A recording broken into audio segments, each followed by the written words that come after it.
Among this year's Oscar documentary nominees is Free Solo, an incredible look at the journey of professional rock climber Alex Honnold as he became the first person to free solo El Capitan, a 3,000-foot vertical rock formation in Yosemite National Park. Documenting the training and climb was a fascinating feat led by directors Chai Vasarhelyi and Jimmy Chin. To tell us about the experience, Chin joins us on today's podcast. I'm Carolyn Giardina. Welcome to Behind the Screen.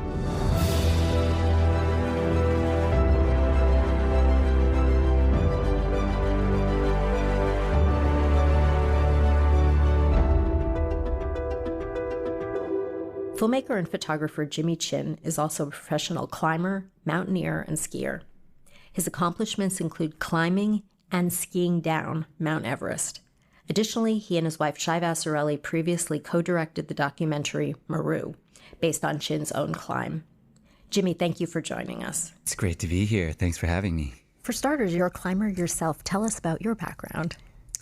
Yeah, so I have been a professional climber for almost 20 years now, and have been a member of the North Face athlete team for 18 years.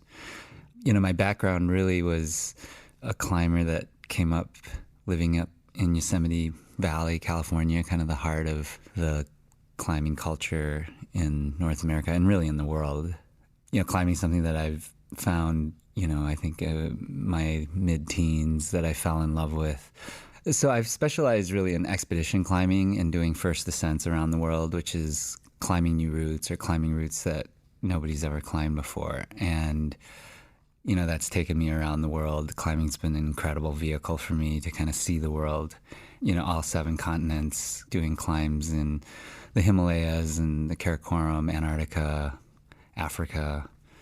And, you know, that's really been a huge inspiration for me because of the really powerful experiences I've had as a climber and the friendships and the things that I've learned from climbing have been, you know, very extraordinary for me. And I've always wanted to share, you know, those experiences with other people. I think there's so much depth there.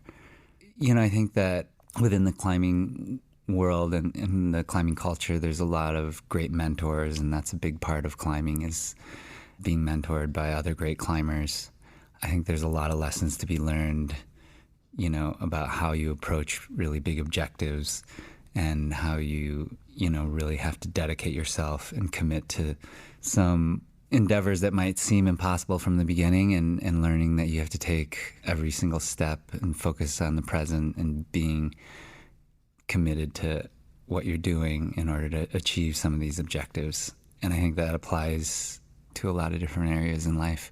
So I've actually been to Yosemite and I've seen El Cap and I know how extraordinary it is. What was it, though, about El Cap that attracted Alex? Because he spent years thinking about this before he attempted the climb. Yes. Well, Yosemite Valley is what we kind of consider the center of the universe for the climbing world. And any serious climber spends time in Yosemite and cuts their teeth there. El Cap is kind of the center stone, I guess, of that valley. And it's a very iconic formation. It's a huge wall, one of the biggest walls in the world. It's over 3,000 feet tall. And it just has this, you know, incredible history behind it, you know, that really is almost a map of climbing history in the U.S. And if you're a climber, you know, climbing El Cap is kind of a rite of passage. Some of the best climbers in the world come to Yosemite to attempt El Cap. So it has a lot of significance for climbers, and especially for Alex. You know, I think that when you show up in Yosemite Valley as a climber and you look up at El Cap, it is truly mind-boggling, but also inspiring. It can be terrifying.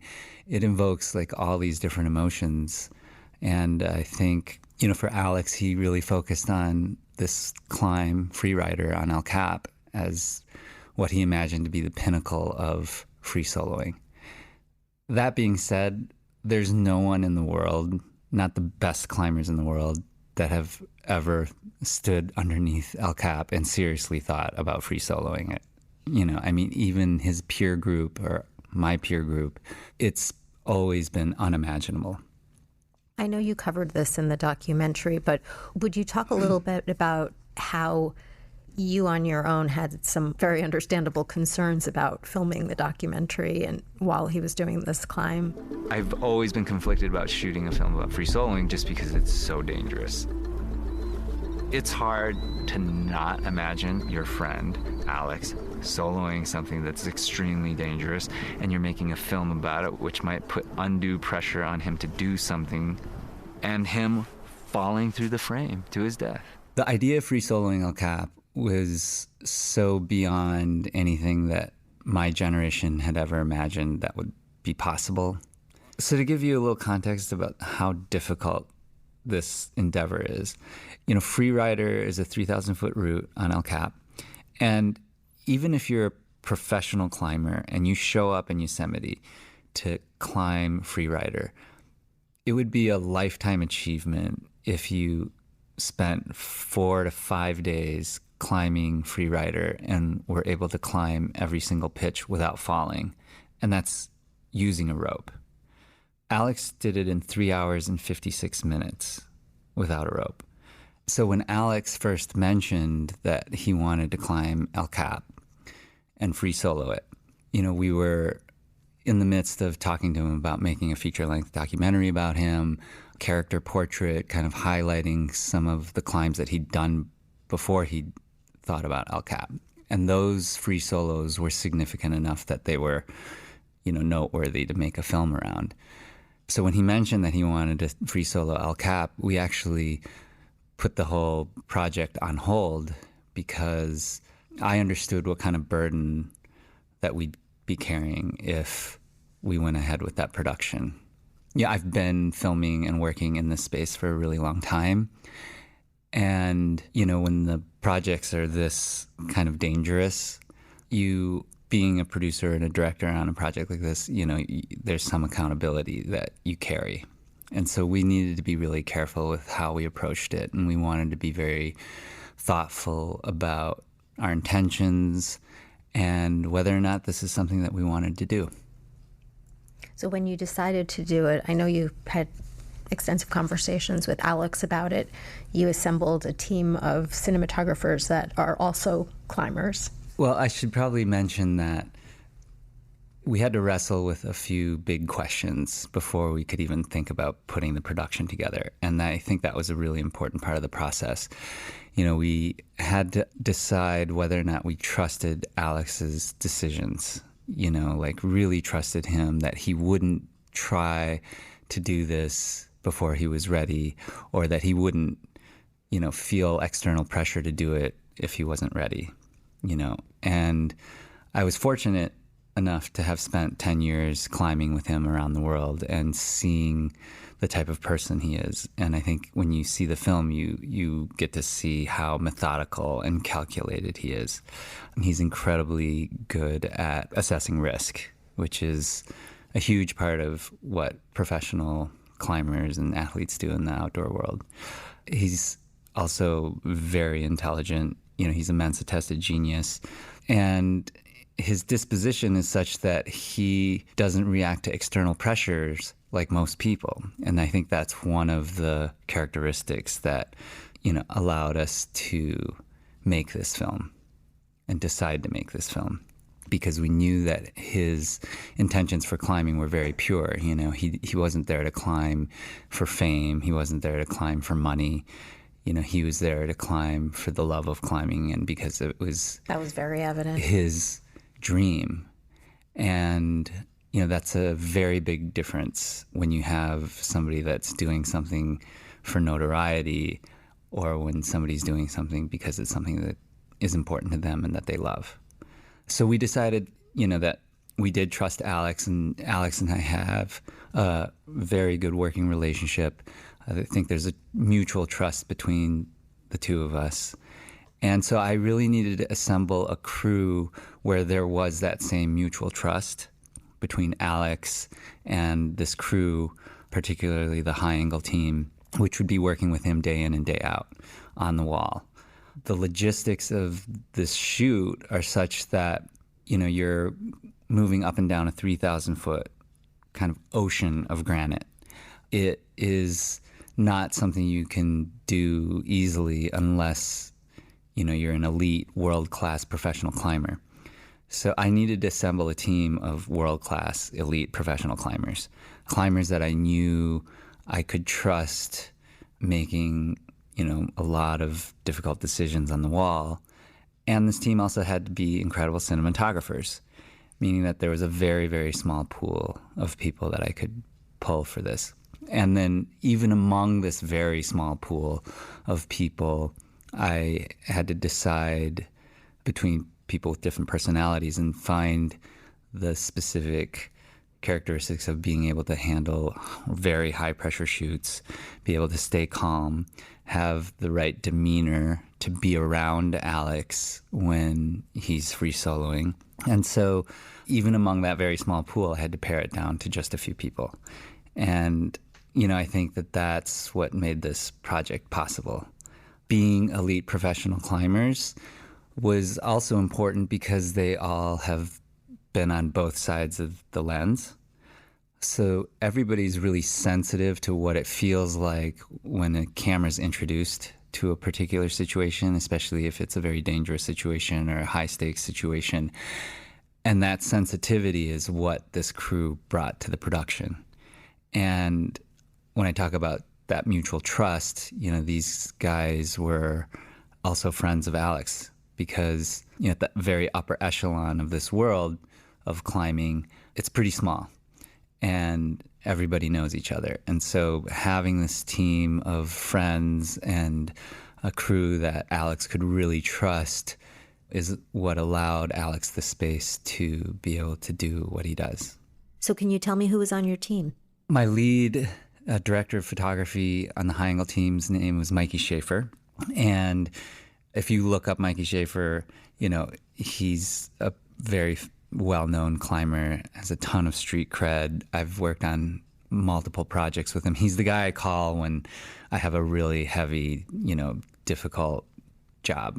And he's also climbed Freerider, the route that Alex is attempting to free solo. He's also climbed it multiple times, so he knows the route intimately well. Mm-hmm.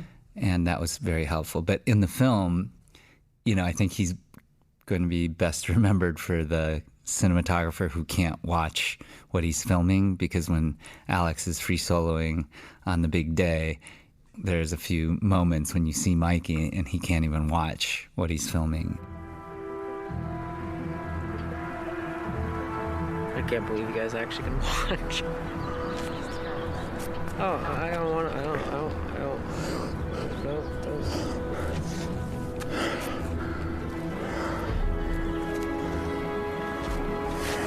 Good. Yeah, that's kind of exposed right there. Oh my God, it's so exposed. I always found that very heartwarming personally because he is such a tough guy. And to see him being, kind of vulnerable and scared for his friend is really moving for me personally. I think that comes across on the screen as well. It really did. Now, he was on the ground, though, during the actual climb. Yes, he was only on the ground because he'd injured his knee a few weeks beforehand.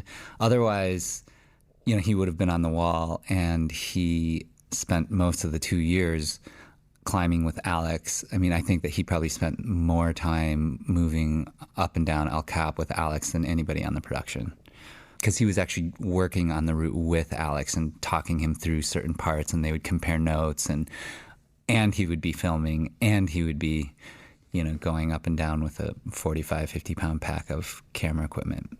So it was 45, 50 pounds, what the cinematographers had with them on the day. Yes. So there was another cinematographer, Shane Lempe, also a world-class climber. He has speed records climbing El Cap. A couple other, guys from the Yosemite Search and Rescue, Josh Huckabee. These guys are all the top elite rescue team as well, and they were helping to rig as well as kind of manage safety. You needed a lot of muscle power up there on top of everything else because when you rappel into a 3,000-foot wall, you're carrying oftentimes 500 to 1,000 feet of rope. And so you're rappelling down with all this rope, and it's not a plumb line. It goes from left to right. It traverses all these different places. So you have to kind of navigate all these different paths down the wall. And then when you're filming, you can't have the ropes in the frame. So as Alex is climbing up and you're a cameraman and you're moving up the ropes, you're ascending these fixed lines with these ascending devices. You're also hauling the ropes behind you so that they're not in the frame. But when you've gone up 1,000 feet, that means you're also hauling 1,000 feet of 11 millimeter static line, which is incredibly heavy. And that's just one of the kind of logistical challenges.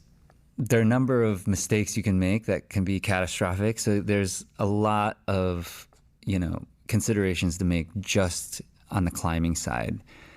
And then in terms of filming, a lot of these guys are moving around as a single person unit. So they're building their own cameras while hanging in their harnesses, 2,000 feet off the deck, carrying all their batteries, checking all their media.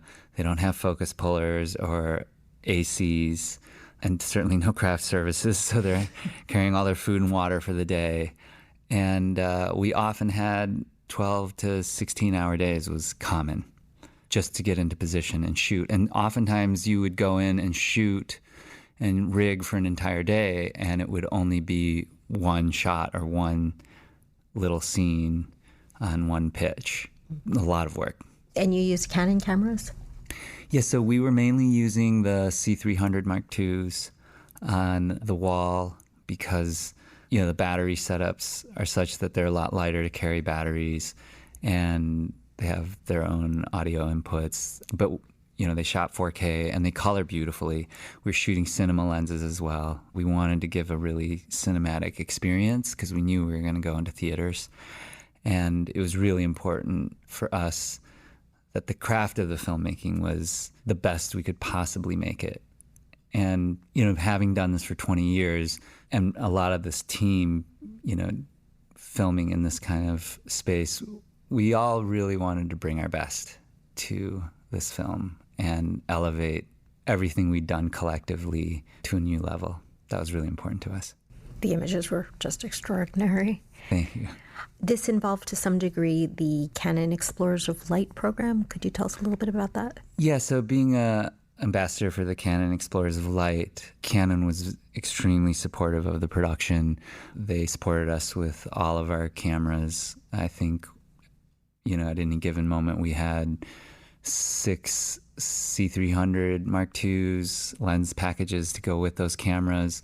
Some of their big lenses, which we used a lot, the 50 to 1000, which, was the main lenses we were shooting from the ground and from the helicopter. But, this was a 2-year production, so there was an incredible amount of support, and we can't, thank them enough for everything that they've done for us. How did you handle production sound? So we have an awesome audio specialist for us. His name is Jim Hurst. He has been doing audio for, major productions for a long time, but he's also an incredible climber. And again, like the rest of the team, he's, off the couch, this guy can run 50 miles in the mountains. I mean, super fit, has been part of the climbing world, has been a friend of mine for a long time. We've worked on a lot of productions in the mountains and in Yosemite. Being a climber, he also was very sensitive to the needs of Alex, right? So he had developed essentially a system for running audio in the mountains and on El Cap. We had this thing called a Zaxcom, which is a lavalier that you can basically tape to Alex's chest, and the cord, the wire would go down and through a hole in his shirt, and then be connected to the Zaxcom, which was tucked into a zippered pocket in Alex's chalk bag. So that was kind of out of his way. And that was really critical for us so that, we always had audio. And we started that day one of production so that just became the norm. Tell us about the day of the climb.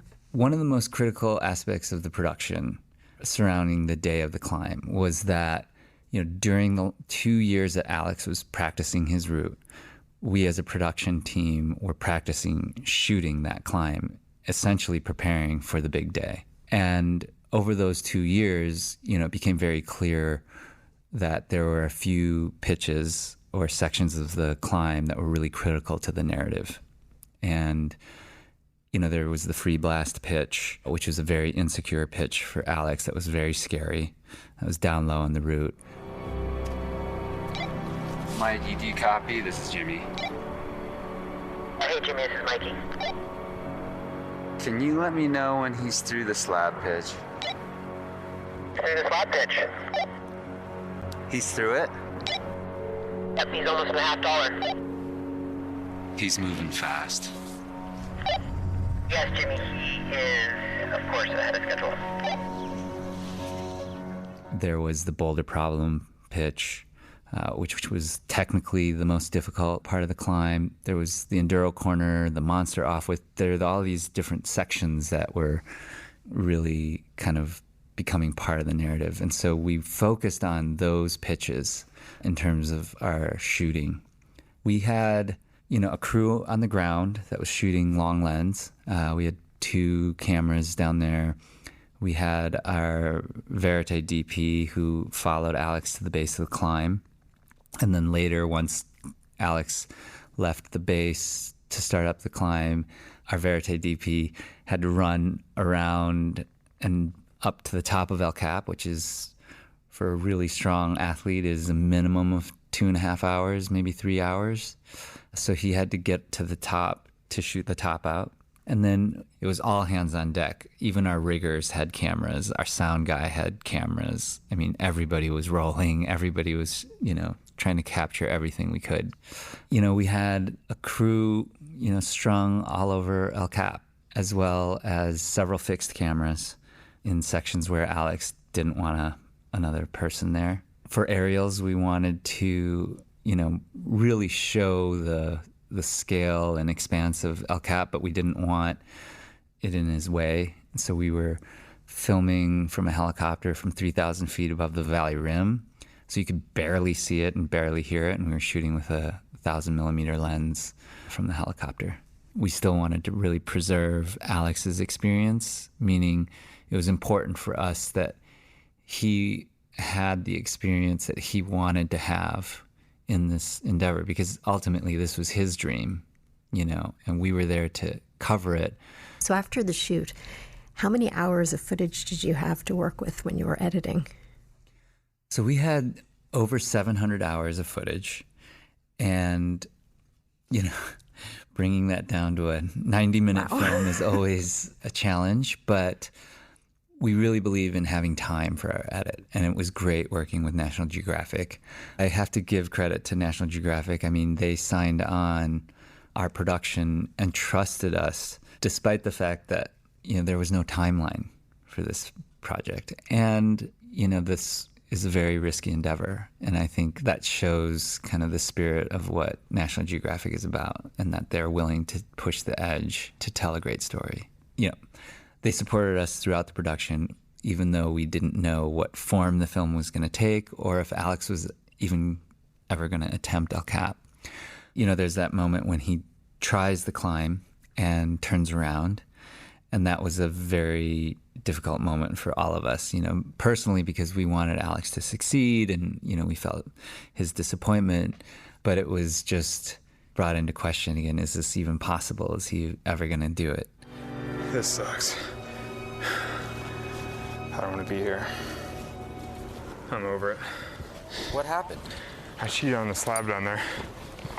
May as well radio it. Hey, whoever's on the radio, this is Alex. I think I'm bailing. I think he's bailing from heart. Bailing from heart, that's correct. It's kind of disturbing. Yeah, I wonder what it was. There were a lot of moments when there were doubts, but we also really believed in Alex, and we believed in the team. And I think something that I've learned on expeditions is that, you kind of keep moving forward until you can't. And that's what we did. And it's amazing what you can achieve when you approach things one step at a time and stay focused on what you're doing. As a climber yourself, what did it feel like for you to witness this feat? On the day that Alex was free soloing, I was really trying not to feel anything. I was really trying to just execute.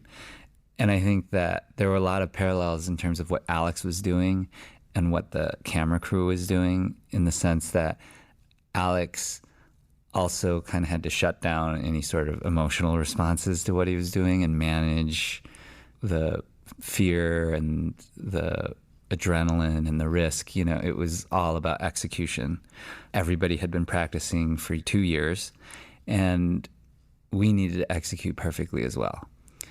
So my directive to the team before we left the ground was not to get distracted, just to focus on what was on hand, to focus on their tasks and what they were doing, because there was plenty to do. And in some ways that was really helpful because, just in terms of the climbing, there's so much rigging and details that you have to stay focused on.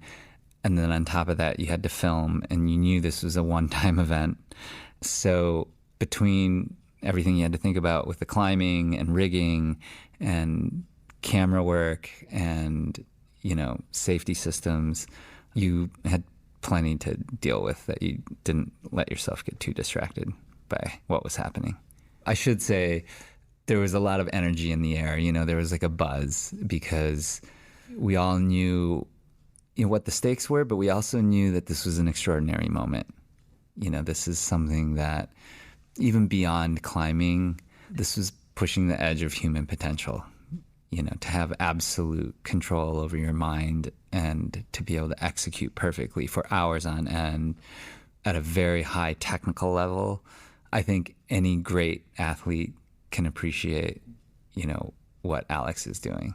And when someone can perform perfectly when the stakes are as high as they are.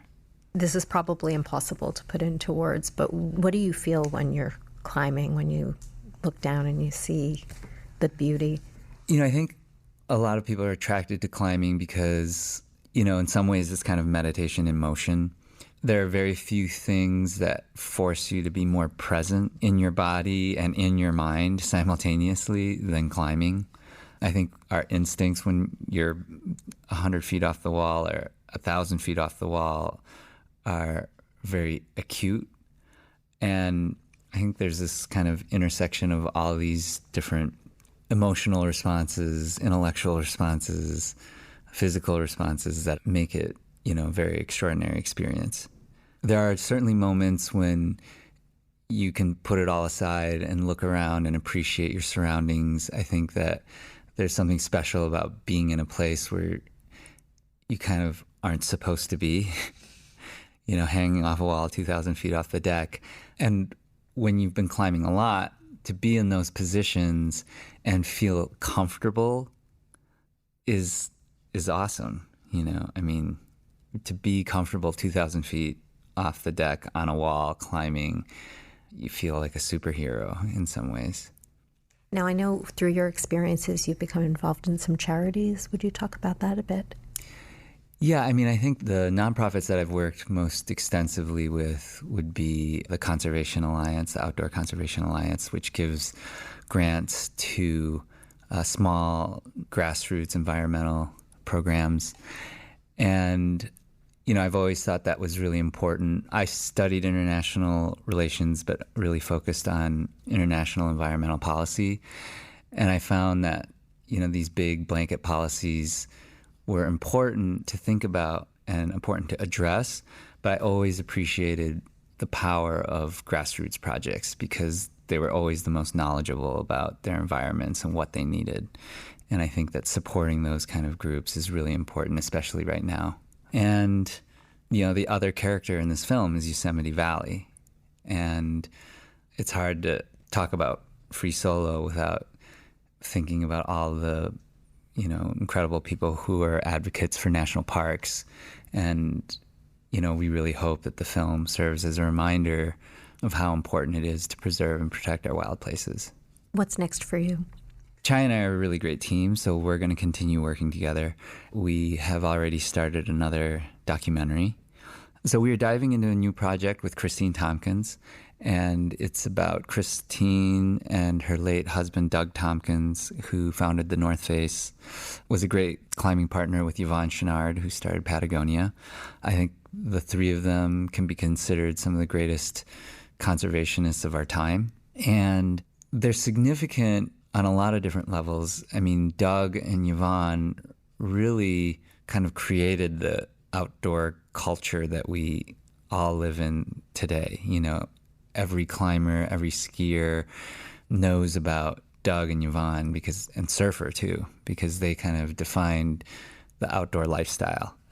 And they also had an ethos that was and is really important to all of us about, you know, conservation, about protecting the environment.